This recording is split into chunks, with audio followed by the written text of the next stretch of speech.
안녕하세요. 오늘의 데일리 뉴스레터에 오신 것을 환영합니다. 1. 가장 놀라운 장면. 2. 완전히 새로운 한국 캠페인. 3. 아시아 회오리 바람이 나타났다. 한번 진실을 알아봅시다. K방산이 전 세계에 이름을 떨치면서 한국에서 열리는 방위산업전에 대한 관심도 덩달아 높아지면서 이번에 개최된 메덱스에는 해외 각국의 군 관계자들과 언론사들이 참석했는데요. 그 중에는 세계적인 해군 전문 매체 네이발 뉴스의 보도팀도 포함되어 있었습니다. 그리고 직접 현장을 찾은 네이발 뉴스의 편집장인 자비에르 바바서가 한국의 새로운 전함 모형을 보고 경악하는 사진을 올려 그가 보고 놀라움을 금치 못한 것은 바로 하나오션에서 공개한 최신의 전함의 모형이었는데요. 자비에르 편집장은 모형들의 사진을 올리며 이번 전시회는 대단할 것 에픽이라고 장담했다고 합니다. 외신의 주목을 한 몸에 받은 대한민국의 차세대 전투함이 어떤 모습일지 자세히 살펴보도록 하겠습니다. 대한민국 최대의 해군 방산 전시회 메덱스 2023이 드디어 개막되었습니다. 대한민국 해군의 미래를 책임질 새로운 무기들이 속속들이 공개되었는데요.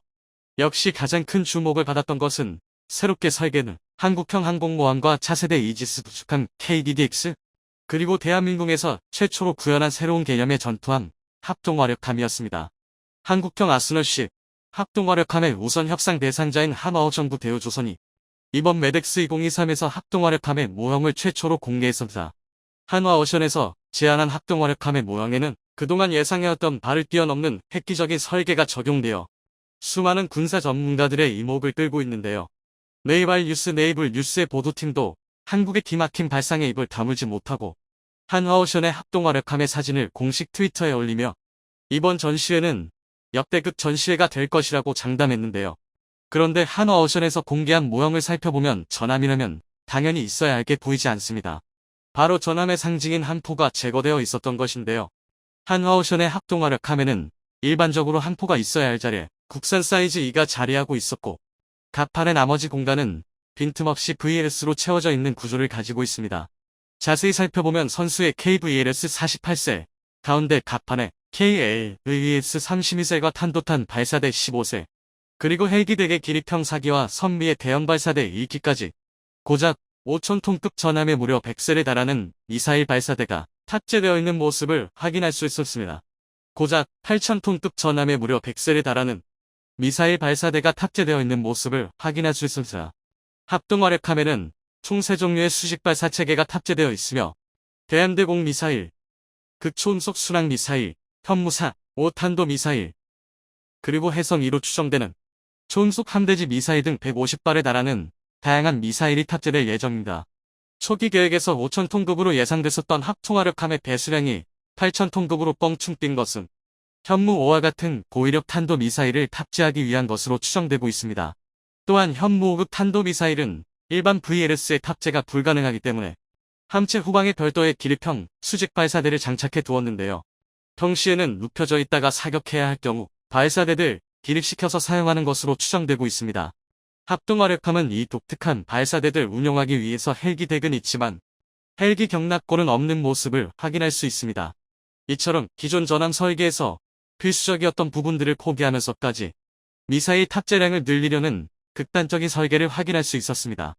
한국 전함이 대체적으로 과무장을 하는 경향이 있다고는 하지만 이 정도면 세계 무기사에 기록될 만한 과무장이라고 할 수 있는데요. 이게 어느 정도냐면 아시아들 넘어 세계 최강의 구축함으로 여겨지는 세종대왕급 구축함이 탑재한 VLS가 총 128셀입니다. 세종대왕함의 VLS 128셀 중 방공 미사일이 상당수를 차지한다는 것을 고려했을 때 합동화력함의 함대지 공격 능력은 지금까지 존재했던 어떤 전함과도 비교가 불가할 만큼 강력하다는 것을 알 수 있습니다. 그런데 한국 해군은 전함 한 척에 100발이 넘는 탄도미사일을 탑재하는 것이 전술적으로 어떤 의미가 있길래 이런 기형적인 전함을 만들려고 하는 것일까요? 합동화력함이란 기존 전함의 각종 기능들을 제거하고 최대한 많은 대지 공격용 미사일을 탑재하여 목표 지점에 강력한 화력을 투사하는 임무를 수행할 수 있도록 만들어진 전함입니다.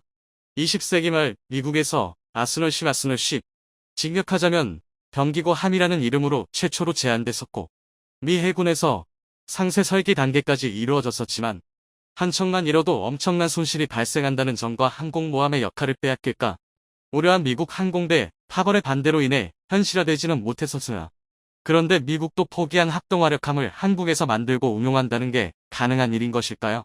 우선 미국과 한국의 아스널십은 건조하는 목적과 운용 환경이 완전히 다릅니다. 북한의 전투 능력을 단숨에 무력화시키기 위해 우리 육군은 현문들 필두로 한 강력한 탄도미사일 전력을 구축해왔는데요. 그런데 미사일 개발과 생산에 너무 열을 올린 나머지 이 수천 발이 넘게 쌓인 탄도미사일을 적에게 날릴 발사대가 부족한 상황입니다. 대표적인 탄도미사일 발사대인 텔은 단가 문제와 운용 인원 문제로 인해 대량으로 운용하기 불가능한 상황이기에 대량의 탄도미사일을 적은 인원으로 발사할 수 있는 새로운 수단이 필요하게 된 것이죠. 게다가 합동화력함이 적의 공격에 취약하다는 문제점은 한반도의 작전 범위가 좁다는 점이 해결해줍니다. 원해로 작전을 나서야 하기에 적의 공격에 노출될 수밖에 없는 미국의 아스널심과 달리 한국의 합동화력함은 한반도의 중심이 작기 때문에 항구에 정박한 채 지상 방공망의 호위를 받는 상태에서 북한까지 탄도미사일 세례를 퍼붓는 게 가능합니다. 설령 항구가 공격당해 바다로 나간다 하더라도 해군 함대의 최후방에 배치되기 때문에 우리 해군의 이지스함과 호위함을 뚫고 합동화력함까지 공격받을 확률은 전무하다고 할 수 있습니다. 또한 이번에 공개된 설계를 보면 함포까지 제거하고 최대한 레이더 피격 면적을 줄인 스텔스 설계가 적용된 걸 확인할 수 있는데요. 적에게 미사일을 발사하는 순간까지 은폐해 있다가 미사일을 전부 사격한 뒤에는 격침된다 하더라도 이미 합동화력함의 역할을 끝마친 뒤일 것입니다. 그런데 이번에 공개된 한화오션의 모항에서 합동화력함의 설계 이념과는 맞지 않는 부분이 눈에 띄었는데요.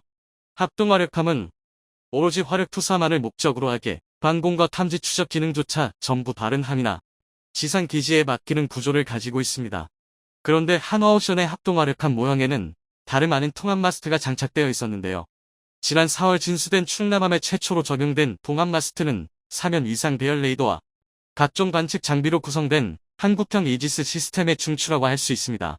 그런데 선박 건조 단가를 최대한 낮추어야 하는 합동화력함에 고가의 위상 배열 레이더가 장착되는 통합 마스트가 적용된다는 건 건조 목적을 잊어버린 설계라고 찰 수 있는데요.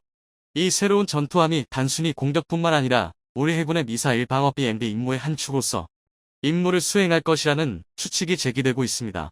과거 사드들 한반도에 처음 배치할 당시 중국의 협박과 함께 사드가 지상 기반 발사 시스템이라는 점도 문제가 됐었으나 사드를 설치하기 위해서는 약 52만 3천 제곱미터의 부지가 필요했었는데요.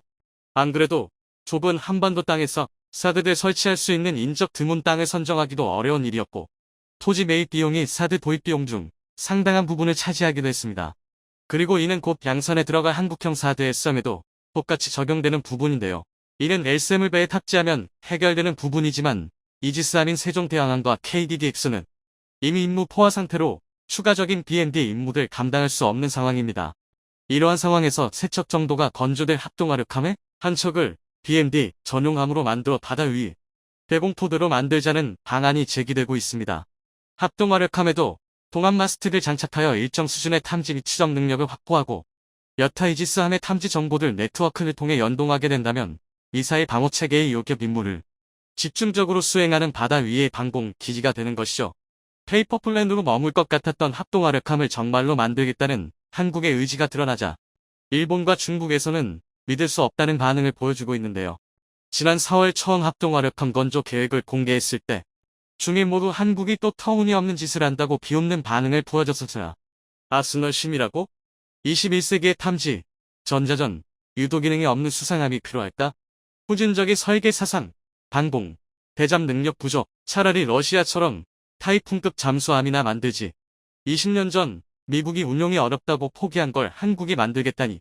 이지스함도 제대로 운용하지 못하는 한국이 또 무리수를 두고 있다. 이런 고무를 만들어서 누구랑 싸우려고? 바보 같아. 이처럼 이미 미국이 한번 시도했다가 실패했던 걸 한국에서 다시 만든다고 해도 별반 다르지 않을 거라고 비웃었지만 막상 한화오션에서 공개한 합동화력함의 모습은 함대공, 함대지, 함대함 임무 전부 수행 가능한 미사일 순양함급의 만능 전함이었습니다. 중국과 일본에서 기대했던 것과 전혀 다른 결과물이었죠. 여기에 한국 해군이 전력화를 추진하고 있는 네트워크, 동합 전투 시스템을 통해 아스널심을 약점이었던 부족한 탐지 및 추적 능력까지 보완하여 우리 해군의 전투력을 한 차원 끌어올려줄 핵심 전투함으로서 임무를 수행할 수 있을 것으로 기대받고 있습니다. 또한 가지 이익은 합동화력함에 탑재되는 각종 미사일, 레이더, 근접 방어 체계까지 전부 국산 무기들로 채워진다는 것인데요. 웬만한 국가의 함대 하나가 무장할 수 있을 만큼의 화력을 전부 국산 미사일로 채워 넣을 수 있을 정도로 대한민국의 군사 기술력이 발전했다는 걸 보여주고 있습니다. 전대륙 모든 국가와 비교하더라도 최상위 군사력을 가지고 있는 한국이 더욱 강력한 화력을 위해 모든 수를 동원하고 있습니다. 이번 메덱스에서 한국 해군을 위한 새로운 무기로 공개된 것은 합동화력함뿐만이 아니었는데요. 마덱스에서 각국 군 관계자들과 외신들을 놀라게 만든 한국의 새로운 무기 체계들. 잘한다, 잘한다 했더니 KF-21 보라매가 결국 이를 저질렀습니다. 당초 KF-21은 2024년 후반기 양산이 시작될 예정이었는데요. 그런데 최근 카이와 방위사업청이 기존 계획을 완전히 뒤집고 일정을 6개월이나 앞당겨버렸습니다. 방사청은 양산 계약에 필수적인 잠정 전투용 적합 판정을 2023년 5월 이내에 마무리 짓고 오는 하반기에는 아예 양산 계획까지 승인받을 예정이라 밝혔는데요. 이렇게 되면 내년도 예상 배정 일정이 훨씬 빨라져서 이르면 2024년 상반기에 KF-21 양산에 돌입할 수 있습니다. KF-21 개발 일정을 기존보다 대폭 앞당기겠다는 것입니다. 이 덕에 실전 배치 계획도 최소 6개월에서 최대 1년 이상 단축되었는데요. 아무리 객관적으로 보려고 노력해도 도저히 믿지 못할 만큼 빠른 속도입니다. 실제로 세계 굴지의 외신들도 대한민국 항공 기술력의 폭풍 성장을 대서특필하고 있는데요. 이게 가능했던 건 매 시험 비행 때마다 예상을 훨씬 웃도는 결과값을 보여준 KF-21 덕분이었습니다. 오늘은 양산 일정까지 앞당겨버린 KF-21의 무장 시험에 대해 알려드리겠습니다. 매 시험 비행 순간마다 성공을 기록하며 KF-21 보라매는 불가능의 정의를 새롭게 바꾸고 있습니다. 전 세계의 어떤 전투기도 이 정도로 높은 시험 비행 성공률을 기록하지는 못했는데요. 하물며 KF-21이 대한민국의 첫 국산 전투기라는 걸 생각하면 정말 말도 안 나올 수준입니다. 실제로 KF-21을 분석한 각종 군사 매체와 전문가들은 하나같이 이게 대한민국의 첫 전투기라는 걸 믿을 수 없다라며 혀를 내두르기 일쑤인데요. 특히 KF-21이 본격적으로 제 능력을 뽐내기 시작한 건 지난 3월 성공한 이사 레이더 탑재 비행부터였습니다. 사실상 이때부터 전투기로서 KF-21의 성능이 입증되기 시작했다고 볼 수 있습니다. 전면부에 천여 개의 소형 통합 모듈을 장착해 각 모듈마다 독립적인 송수신을 가능하게 만든 이사 레이더는 현대 레이더 기술의 정점이라고 해도 과언이 아닌데요. 무수히 많은 모듈이 각기 다른 주파수의 송수신을 할 수 있어서 적의 전파 방해에 따른 대처 능력이 상당히 뛰어납니다.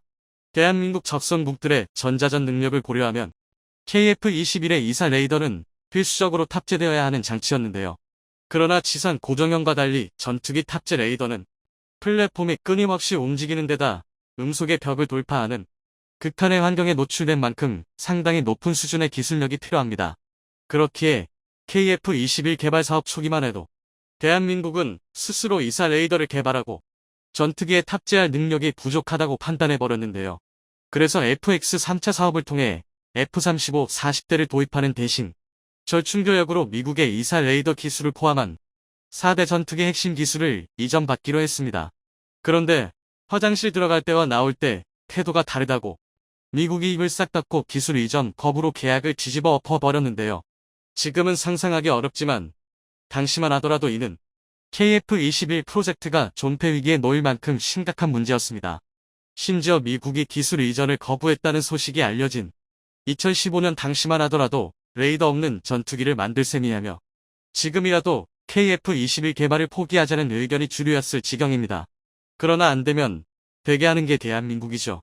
시도라도 해봐야 실패의 이유를 배울 수 있는 법이고 대한민국은 때릴수록 강해지는 특별한 국민성을 지닌 나라였습니다.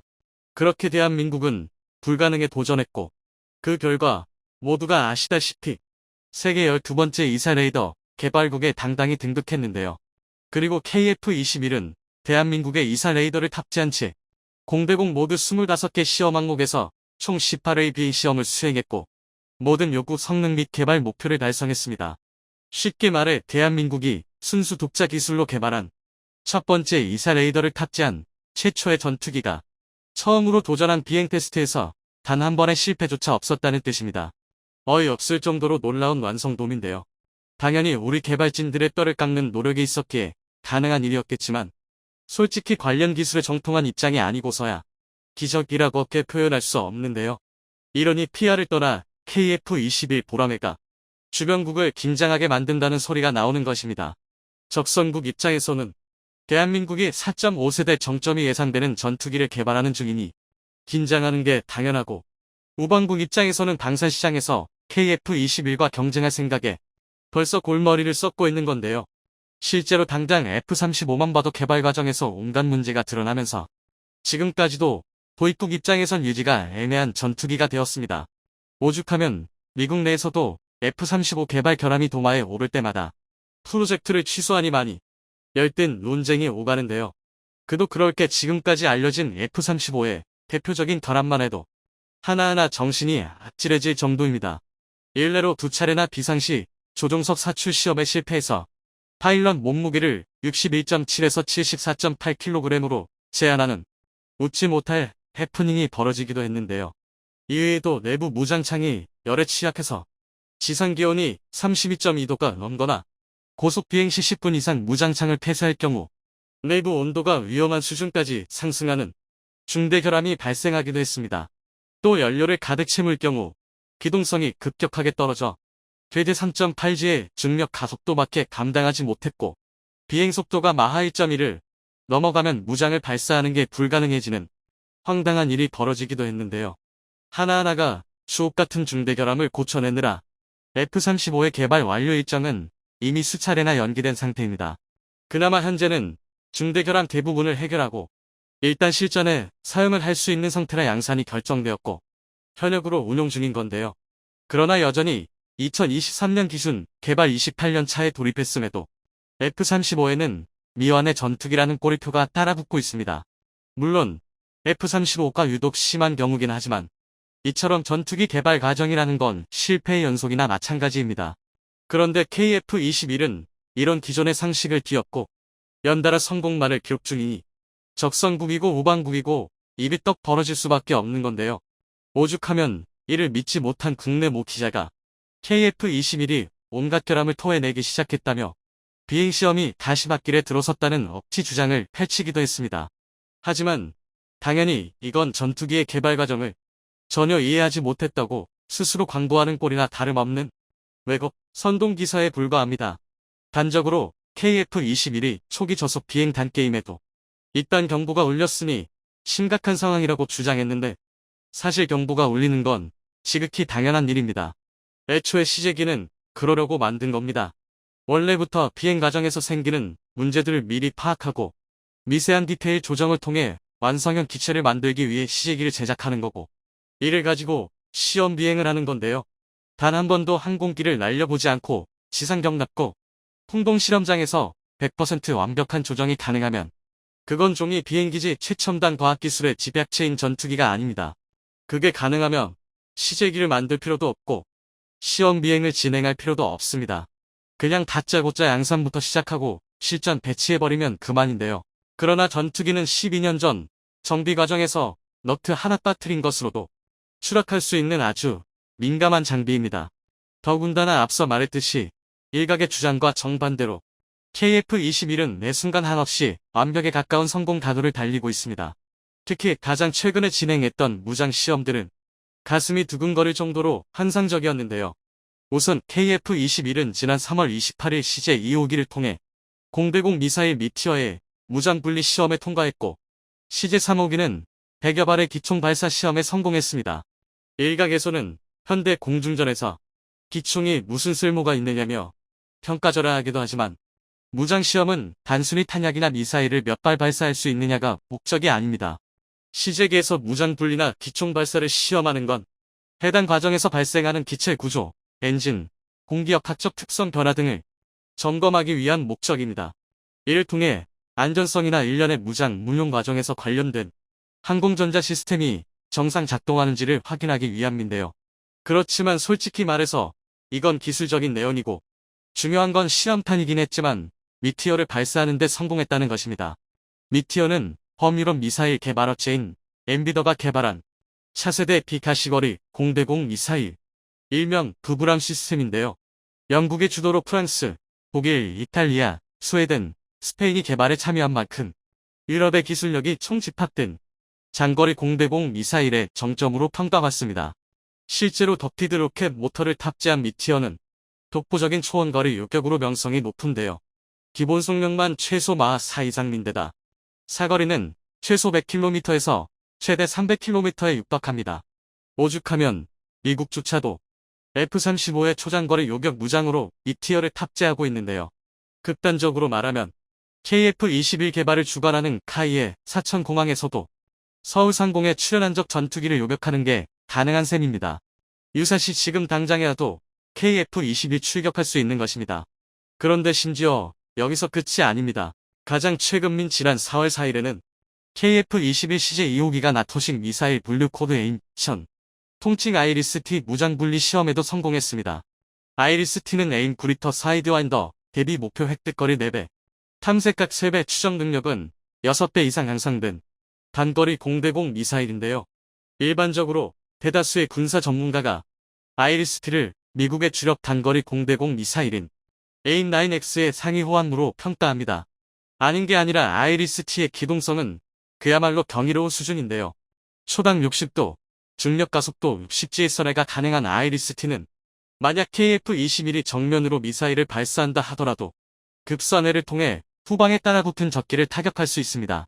사실상 360도 전방위에 대한 방위가 가는 건데요. 게다가 우크라이나 공군이 아이리스-T를 이용해 러시아 순항 미사일 격추 100%를 달성하는 등 공중의 고속 이동 물체 격추 능력을 이미 실전에서 검증받았습니다. 중국의 질적 주력기인 J-22 탑재한 PL-10 단거리 공대공 미사일이 아이리스-T와 유사한 페이퍼 스펙을 보유했음에도 실전이고 훈련이고 단 한 번도 실제 성능을 공개하지 않았다는 것과 상당히 대조적인데요. 이 덕에 KF-21은 개발 단계인 지금 상태로도 잠재적인 전투 수행 능력을 확보했음이 입증되었습니다. 즉 현재의 시험 비행 상황으로 양산에 돌입해도 문제될 게 없다는 것입니다. 그게 바로 잠정 전투용 적합 판정인데요. 게다가 대한민국은 KF-21 보라매의 압도적인 무장을 연달아 시험 비행에 성공시키면서 항공 기술력이 완숙의 경지에 다다랐음을 스스로 증명하고 있습니다. 이르면 2024년 초 양산 단계에 돌입할 KF-21 블럭이 대한민국 최정예 파일럿들로 구성된 블랙이글스 특수비행팀이 가는 곳마다 뜨거운 화제를 불러일으키고 있습니다. 얼마 전에는 호주에서 열린 에볼론 국제 에어쇼에 참가해 최우 수상을 받으며 대한민국 파일럿들의 우수한 역량과 국산 항공기 T-50의 빼어난 성능을 증명해 내기도 했었죠. 그리고 블랙이글스 팀이 호주로 향하던 도중 잠시 연료 보급을 위해 대만과 오슌공항에 착륙하자 대만의 9시 뉴스를 타고 큰 화제가 되기도 했습니다. 그런데 T-50을 본 대만 네티즌들이 이해할 수 없는 주장을 펼쳐 국내 네티즌들의 속을 뒤집어 놓았습니다. 다름 아닌 국산 고등훈련기 T-50이 대만의 도움으로 제작된 항공기라고 주장한 것인데요. 와, 추력이 상당히 강력하네요. 이건 대만 항공공사 엔지니어들의 걸작입니다.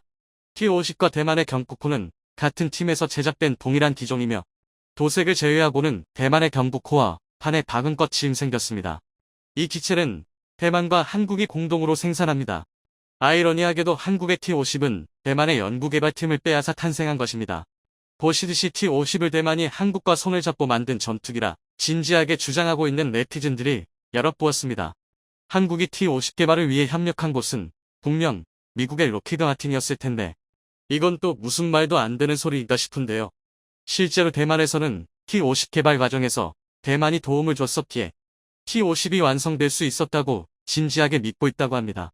심지어 대만의 항공 엔지니어들이 T-50 설계에 참여해 중요한 역할을 수행했고 그 덕분에 T-50과 오늘날의 KF-21이 탄생할 수 있었다고 주장하고 있습니다.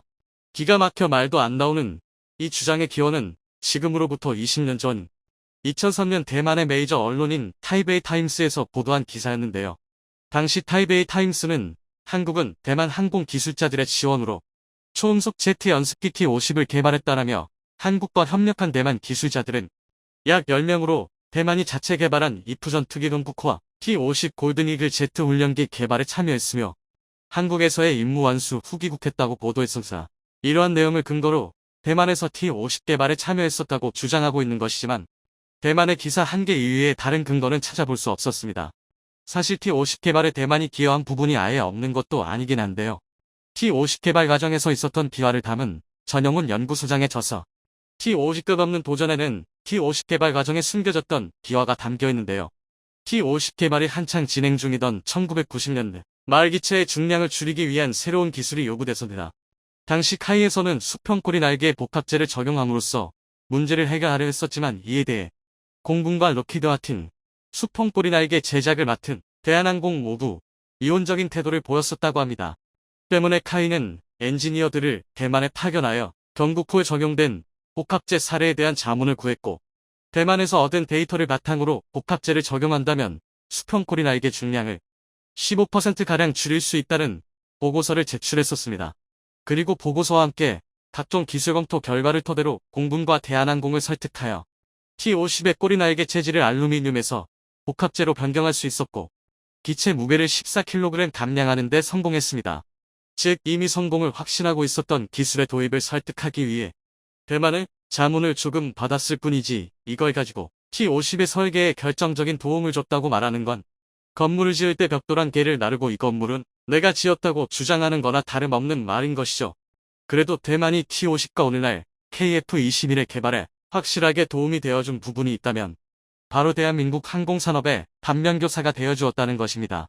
1990년대 당시 전영훈 박사는 KF-X 사업보다 먼저 T-50 개발을 성공해야 한다고 공군을 설득하기 위해 시장이 나오지 않을 KF-X 사업에 전력 투구하는 것은 어리석다. 미래 시장이 보이는 F-50 제작으로 KF-X 사업을 전환해야 한다고 주장했었는데요.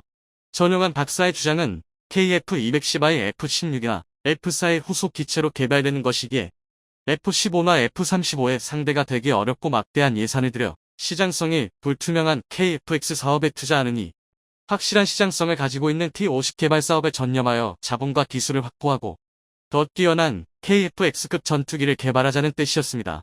그리고 이러한 주장에 대한 근거로 항공산업이 살려면 우선 수출이 되어야 한다. 대만의 IF 개발 후 수출도 못해 대당 가격이 F-16의 3배 대만의 항공산업은 파국을 걷고 있어 기사 직전이다.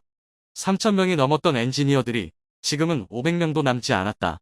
이것을 교훈으로 삼아 이러한 전철을 밟지 말아야 할 것이다라며 한국보다 먼저 전투기 개발에 뛰어들었던 대만 항공산업의 몰락을 예시로 들었습니다. 그리고 수십 년이 지난 오늘날 T-50이 전 세계적인 베스트셀러 항공기가 되고 KF-21 개발이 5세대 전투기를 목표로 두고 순항하면서 전영훈 박사의 주장이 옳았다는 사실이 드러났습니다. 이처럼 대한민국보다 먼저 국산 전투기 제작에 성공했다고 자아나찬하고 있는 대만이지만 대만의 항공산업과 군수산업은 바닥없는 추락을 보여주고 있습니다. 경국 후 개발이 끝나자 항공기술자들은 그대로 방치되어 항공산업은 제자리 걸음만 하고 있고, 한국의 KF-21 개발 사업에 자극을 받아 시작했던 대만의 5세대 전투기 개발 사업은 역량 부족으로 빛을 보지도 못하고 취소되어 버렸습니다. 게다가 과거 한국과 손을 잡고 군함을 건조하며 군함 건조 기술을 확보할 수 있었던 기회를 제 손으로 날려먹은 적도 있었는데요. 1971년 중국이 유엔에 가입하고 대만이 외교적으로 고립되던 당시 한국은 80년대까지도 대만과 외교 관계를 유지하며 의리를 지켜나가고 있었습니다. 그리고 대만에서 신형 호위함 도입 사업을 시작했을 때 응해준 곳도 한국과 프랑스뿐이었죠. 당시 한국은 울산급 호위함을 제안하며 건조 기술 이전과 일부는 대만에서 건조하는 파격적인 조건을 제시하며 계약이 성사되기 직전이었는데요. 그런데 갑자기 대만 언론에서 반대 여론이 불거지더니 울산급 도입이 백지화되고 프랑스의 라파에트급 호위함 도입이 수상할 정도로 신속하게 결정되는 이해할 수 없는 사태가 발생했었습니다. 그런데 이후 중국이 프랑스를 압박하며 라파에트 추가 도입이 무산되고 무장도 탑재되지 않은 깡통 배만 받을 수 있었고 군함을 라이센스 생산하며 군함 제조 기술을 얻으려 했던 대만 조선수업계는 군함 건조 능력을 완전히 상실해야 했습니다. 이후 호위함 도입 과정에서 프랑스의 뇌물을 받은 군수비리 사건이었다는 게 드러나며 유일하게 의리를 지켜주었던 한국을 배신하면서 자국의 안보까지 푼돈에 팔아먹은 사건으로 기록되었습니다.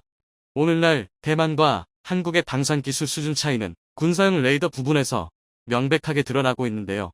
2000년대만 하더라도 대만의 레이더 기술력은 우리나라와 큰 격차들 보이며 앞서 나가고 있었습니다. 대만이 1990년대 개발의 나이키 미사일을 대체하여 배치한 지대공 미사일 텐궁청궁의 레이더 수준은 그 당시 한국의 기술력으론 감히 엄두도 내지 못할 수준이었죠. 하지만 현재 대만에서 개발에 성공하여 배치된 이사 레이더는 일대도 없는 상황이며 어떻게든 만들어 내 테스트를 진행한 이사 레이더들은 군의 요구사항을 충족시키지 못해 자국의 최신형 전함에다 해외에서 수입한 이사 레이더를 탑재하고 있는 상황입니다. 세계 1위 반도체 기업 TSMC에서 레이더 소자를 받을 수 있는 대만이 레이더를 개발하지 못해 절절매고 있다는 가실이 믿기지 않는데요. 사실 이는 대만의 비합리적인 군사기술 개발 시스템의 결과물입니다. 대만의 새로운 군사기술 개발 시스템은 무조건 위에서 아래로 지시가 있은 후에야 개발에 착수할 수 있는 매우 비효율적인 구조를 가지고 있습니다. 대만 상층부에서 필요하다 판단한 무기 기술을 개발하라고 지령을 내리면 그제야 대만의 국방과학연구소인 중산과학연구원에서 연구 개발을 시작할 수 있는데요.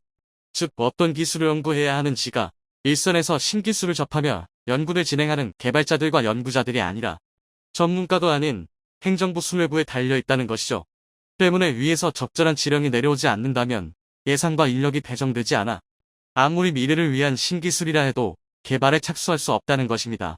이러한 개발 방식은 신기술을 도입하는데 당연히 늦어질 수밖에 없고 대만이 레이더 기술에서 한국보다 뒤처지게 만드는 족쇄로 작용했습니다. 실제로 대만 해군이 4,500톤급 방공 구축함 건조 계획을 세웠을 당시 이사 레이더는 굳이 필요 없고 기존의 폐사수동식 능동 배열 레이더면 충분하다는 어리석은 결정을 내리는 대참사가 벌어졌습니다. 전 세계 각 군에서 육해공을 가리지 않고 이사 레이더들 도입하고 있는 상황에서 홀로 시대를 역행하는 결정을 내려버린 것이었죠.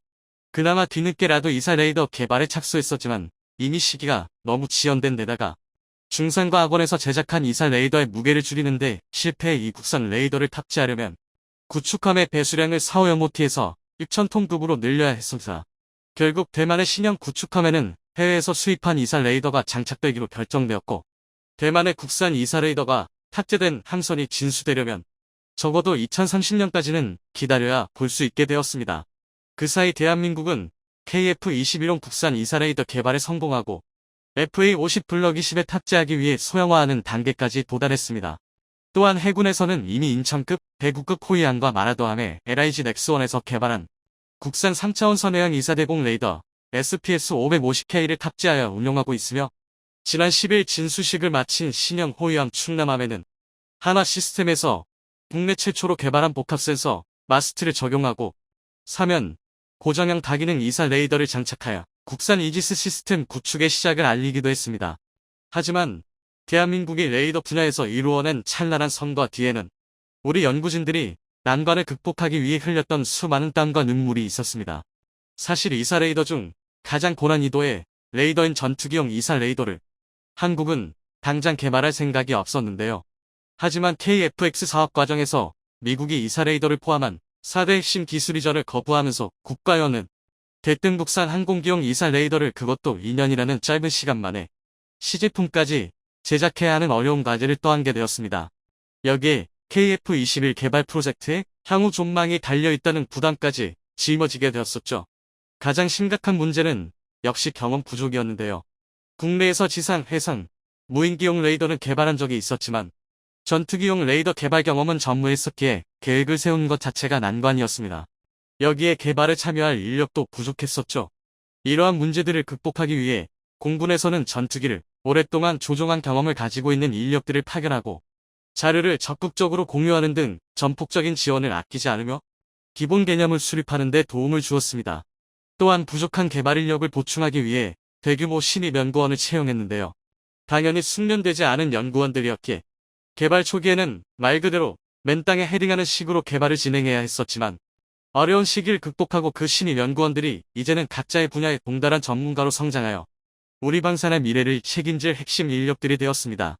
이처럼 대한민국은 국가적 위험이 코앞에 닥쳤다는 사실을 인지하고 관국민이 한마음이 되어 군수산업을 육성하기 위해 힘을 모았었지만 대만은 그러지 못했었고 중국의 위협 앞에 바람 앞에 촛불이 되어 미국이 도와주기만을 바라야 하는 처지가 되었습니다. 대한민국의 자주 국방을 위해 보이는 곳에서 보이지 않는 곳에서